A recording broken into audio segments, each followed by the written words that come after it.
Bueno, tercera etapa para ir acelerando y concluyendo. Coexistencia pacífica.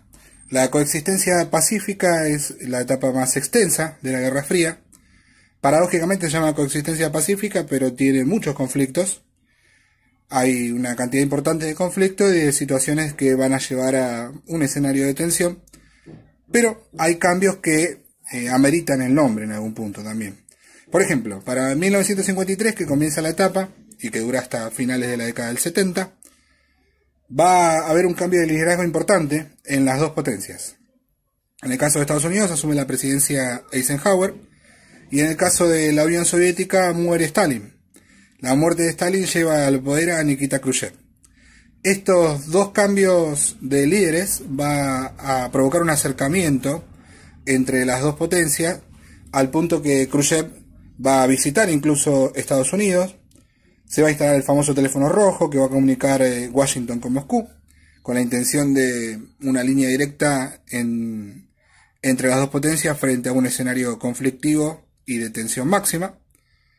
El cambio de liderazgo no es solo lo que va a caracterizar la coexistencia pacífica, sino también, por ejemplo, el intento de regular la política armamentística.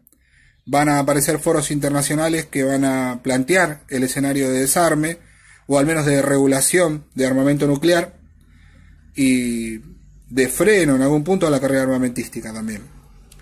Por otro lado, hay conflictos, como lo decía al inicio, que son muy relevantes.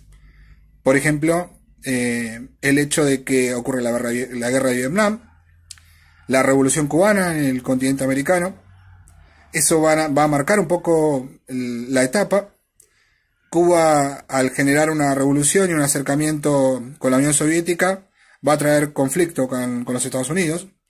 Para 1962 se van a instalar misiles soviéticos en Cuba. Eso va a provocar una alarma mundial con el posible peligro de enfrentamiento. De hecho, hay incluso películas, videos y demás inspirados en ese momento histórico. Incluso la guerra de Vietnam también tiene su correlato fílmico también. La guerra de Vietnam, que va a ser muy larga, va a tener su inicio para mitad de la década del 50.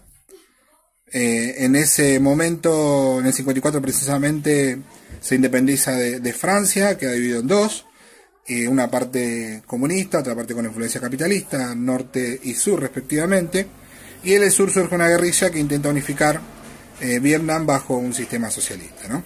Esto va a provocar que Estados Unidos envíe tropas bajo esa tendencia de contención del comunismo que habíamos mencionado, y el escenario de guerra se va a hacer más extenso de lo pensado por Estados Unidos, ¿no?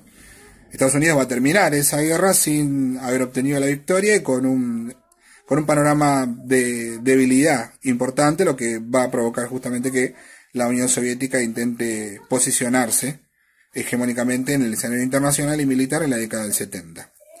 Otros conflictos, aparte de los misiles, la crisis de los misiles en Cuba, que no va a ser más que una crisis internacional que no llega justamente a producirse lanzamiento de misiles ni nada por el estilo.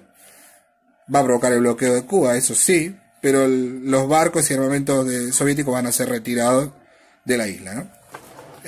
Asimismo, conflicto, decíamos, para mencionar también la nacionalización del Canal de Suez, que va a provocar el ataque de Francia e Inglaterra a Egipto por haber nacionalizado el canal y complicar sus intereses económicos en la región.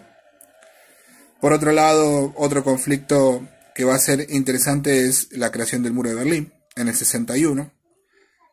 Y eso marca un poco, ¿no?, el escenario conflictivo que tiene la coexistencia pacífica y que va a durar del 53 hasta fines de la década del 70, 77 para ser más preciso, ¿sí?